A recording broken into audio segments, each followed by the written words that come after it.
please start the discussion.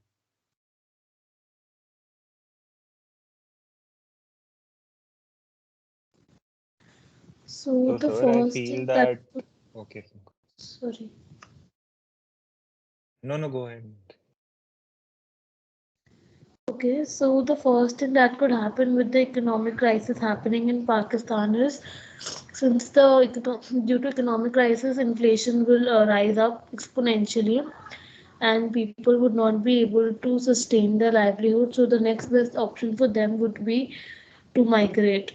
So this would increase the migration burden on India and might give migration in India.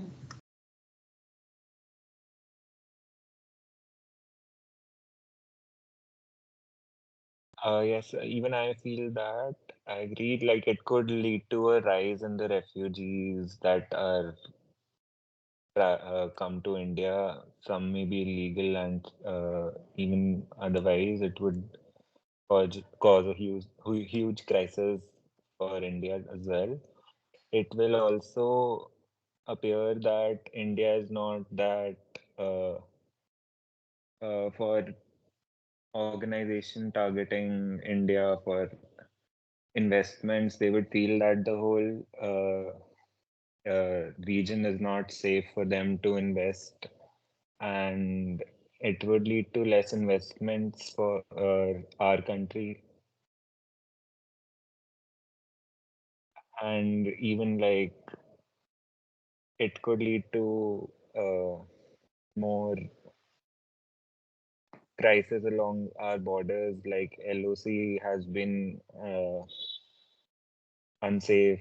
Like there have been a lot of cross-border firings and everything, and it could lead to more aggressiveness from Pakistan. Okay, so what I believe is that because of the economic crisis, if it is not handled properly, then it could have repercussions on the political system in Pakistan as well. Because of which it may so happen that in the future, the government may not be able to hold the country properly. And since we know that Pakistan uh, has a lot of terrorist organizations in its country, so it may so happen that some form of hostile group takes over Pakistan because of the dire situation in the country. Apart from that, even if the hostile powers do not take control, the political situation would not be that good in the country. So it also creates pressure on India as well, since Pakistan is a nuclear country, and one of the political agendas that could be taken out on the part of the government could be retaliation towards India, and it may lead to more pressures on Pakistan, on Kashmir or some other parts of India. So in that aspect also, I would say that India could be affected, and because of that, as Shaurya pointed out, that the FDIs and the foreign direct investments and the foreign portfolio investments may reduce because the overall region would be considered to be insecure.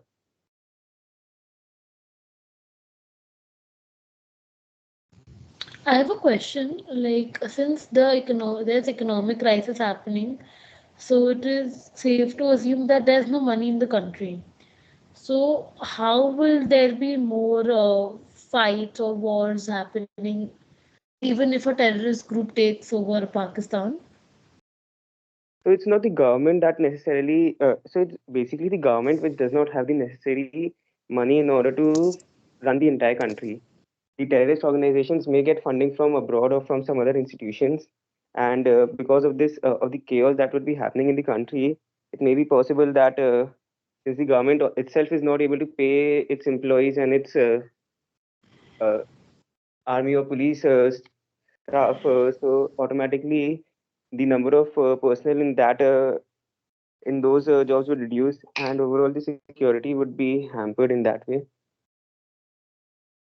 Okay. Yeah, I also feel that there might be more Chinese influence, which is not a good sign for India. If Pakistan is delves more into its economic crisis, so India Yes, as and you have, China has always been at loggerheads, so I think it will more affect India a lot too.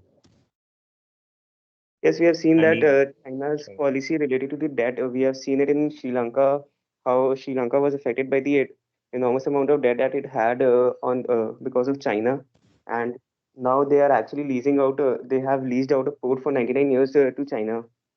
So if Pakistan also takes a huge loan from China in order to actually in order to reduce the economic burden that they have, then in the future it may not be possible for them to pay the loan amount, and maybe some ports or some other parts of the uh, infrastructure that Pakistan has would be used by the Chinese counterpart. So in that way, India could face certain uh, security lapses or security threats. Sorry. Also, I feel that with the migration happening, there will the unemployment status in India as it is going down day by day, and it will affect us more badly.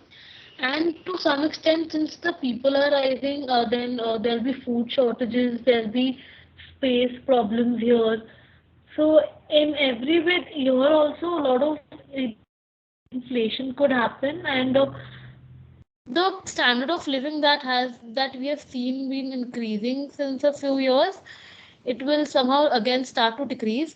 Also, there might be a possibility that during the migration, some spies or some illegal people just get into our country, and it could be, as we discussed, security concerns, and like inside the country also. So it's very harmful that way. And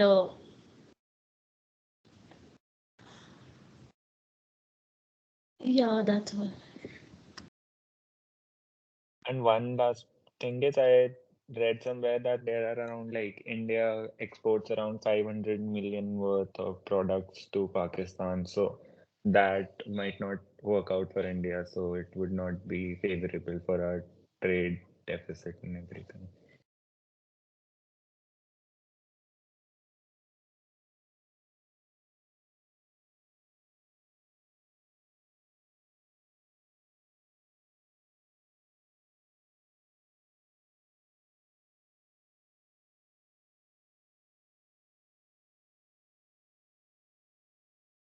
Hello, Mansi, please summarize the discussion.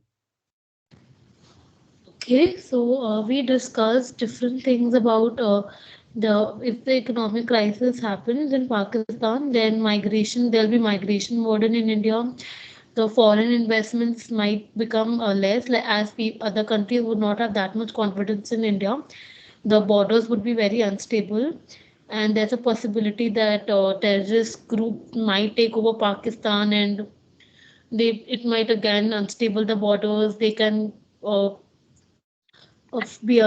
be friend they can work with the Chinese government, and it again would cause a lot of security problems of India to India, and there'll be lack of trade, and in we'll see inflation and other kinds of standard of living dropping down in India as well.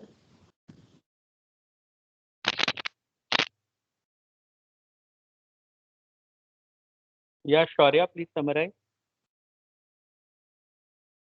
So this discussion started with points which highlighted that it would result in a lot of refugee movement from Pakistan to India, and it would not be favorable for India.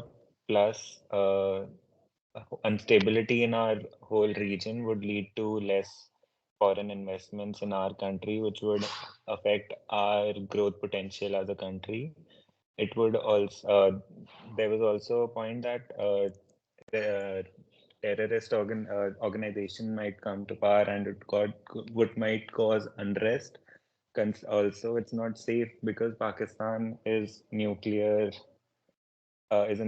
country. And lastly, there was a point that the foreign there might be a loss of trade exports to Pakistan. Fine. I don't think there is much to add in this discussion more than what you have already said. The trade part came in the end, which is what I would have added probably. You can also talk in terms of there being around maybe two and a half or three parallel governments running in Pakistan. which is itself very unsafe for India because you have the political establishment and the military and then the terrorist establishment. So if all of them are working um, in contrast to each other, then it is difficult for the neighboring countries to be at peace within and outside, without. So you could have probably talked about it, and maybe you could have brought in the issue of the current elections in Pakistan, where everybody is saying that the elections were rigged and Imran Khan is fighting the elections from the jail, and his party was supposed to be winning, but then there was some wrongdoing with the ballot paper or boxes or whatever, and then America gave a clean chit to Pakistan. So no, Pakistan geopolitically is a very, very sensitive region. And then if Pakistan is unstable, then you have Afghanistan, Balochistan, and all these places also trying to maybe enter Pakistan and then make the region even more unstable. So those would be even bigger repercussions for India probably. Trade-wise, it is there, but the trading value volumes are not very high. So still, that is there. So you mentioned it already, so that's fine.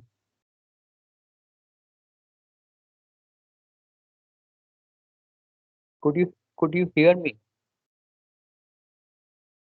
Yes, Yes, sir. sir. Sir, I have one Okay. question. Okay. So recently, I saw on the news that India has stopped that Ravi River flow to Pakistan. Yes. But it is all. Do you think it's correct? I don't know exactly what are the issues when you are stopping flow of any river from one country to another. But And sir, these it are was decided usually, in the, sorry, sir. huh? So like it was decided in the agreement, like I don't know the year in which the agreement was signed. Maybe it was in the 1960 or 1961, that Hmm. three rivers would go to Pakistan and three rivers would go to India. Like the three rivers going to Pakistan were Indus, Jhelum, and Chenab, and the three rivers that were for India, that was secured for India, was Ravi, Beas, and Satluj. So Hmm. already the flow of the water that comes from the Ravi river has to be used by India. It was just that it was not possible because the dam construction took so long, and as a result, the water was flowing to Pakistan. So just now only the construction is complete, and the water is now only coming back to India. Like it's not even that the Pakistan has the right to use that water as per the agreement or the treaties. Oh, But what happens if there is flooding? exactly. Yeah. And it could be a trigger point for a war also. Because when Pakistan was trying to stop the rivers, we also were not happy with that. No, I am not very clear about how these treaties are done and usually what are the repercussions. I don't have any example to share here, but this kind of things keep happening with respect to Brahmaputra. Also, there is always some controversy between China and India, and with respect to there is Ganga is called by some other name in West Bengal. So Ganga entering Bangladesh also, there is sometimes this sharing of water issues are there. So these are probably done in a mutual agreement, like Mohit said. And if there is a controversy, then they go to the UNO or World Bank or whatever and try to sort out these issues. Okay, okay. Okay, Yes, sir. okay. So your next topic is cats are better than dogs. What? Cats are better than dogs. Okay.